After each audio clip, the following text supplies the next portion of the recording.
Saudara-saudara yang Kristus kasihi, saat ini saya akan membawakan renungan berjudul Keinginan. Bacaan Alkitab terdapat dalam surat Yakobus pasal 1 ayat 14 yang berkata, "Tetapi tiap-tiap orang dicobai oleh keinginannya sendiri, karena ia diseret dan dipikat olehnya." Saudara-saudara, menurut Schopenhauer, filsuf asal Jerman, keinginan adalah sumber penderitaan manusia. Sebab keinginan manusia tidak terbatas, sedangkan pemenuhan atas keinginan itu terbatas. Seseorang boleh memiliki keinginan apa saja, ingin punya mobil mewah, punya rumah megah, jabatan tinggi, pokoknya apapun bisa ia inginkan. Akan tetapi, tidak semua yang diinginkan itu bisa terpenuhi. Dari sanalah penderitaan berawal. Saudara-saudara, pendapat tersebut ada benarnya, walau juga tidak sepenuhnya benar.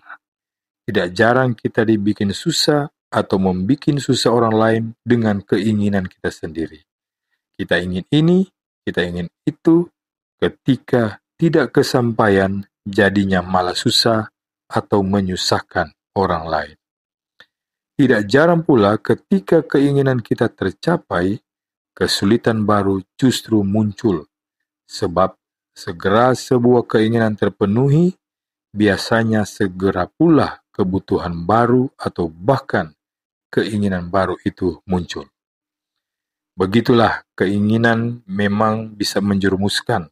Seperti yang dikatakan oleh Yakobus dalam pasal 1 ayat 14, tetapi tiap-tiap orang dicobai oleh keinginan-keinginan sendiri, karena ia diseret dan dipikat olehnya.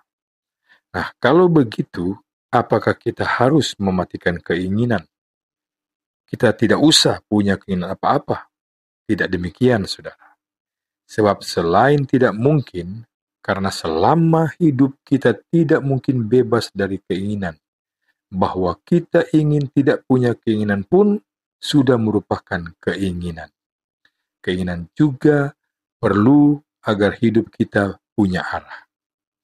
Tanpa keinginan, kita akan seperti layangan putus, terombang-ambing ditiup angin.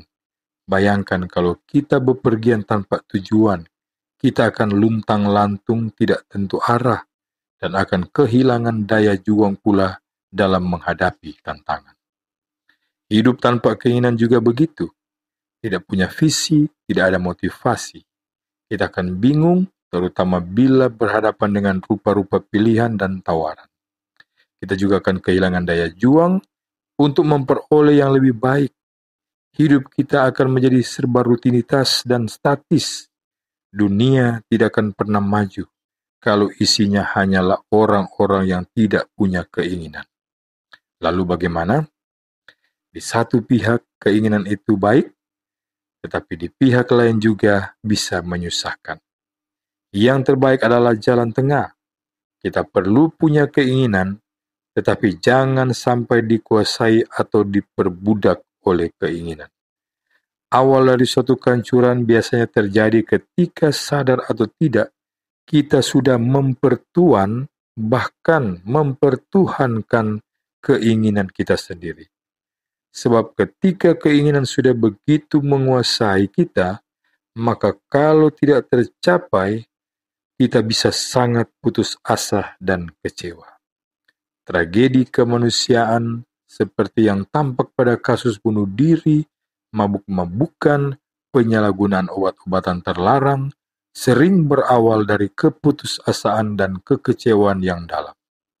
Dan ketika keinginan sudah menjadi tuan, orang tidak akan segan menghalalkan segala cara. Apapun akan dilakukan, yang penting keinginannya tercapai.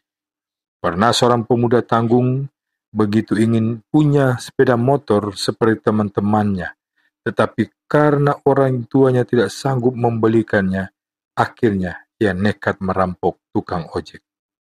Begitulah, orang kalau sudah diperbudak oleh keinginan memang bisa gelap mata.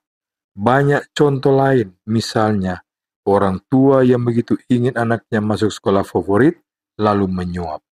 Gadis yang begitu ingin menjadi artis terkenal, lalu menjual diri, atau pejabat yang begitu ingin cepat kaya, lalu korupsi. Yang lebih celaka lagi, kalau orang yang sudah diperbudak oleh keinginan itu juga mempunyai pengaruh dan kekuasaan. Nah, ini bisa mendatangkan banyak korban yang tidak bersalah. Tidak sedikit peperangan, konflik bersenjata, amuk massa dalam sejarah manusia dipicu dan dipacu oleh orang-orang yang diperbudak oleh keinginannya. Entah untuk mencapai jabatan tertentu, entah untuk mempertahankan kondisi tertentu. Keinginan yang begitu kuat telah membutakan hati nuraninya.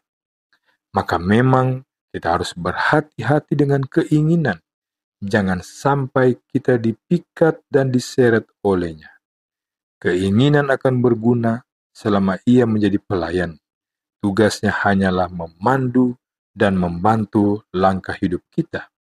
Akan tetapi, keinginan akan berbahaya kalau ia sudah menjadi tuan.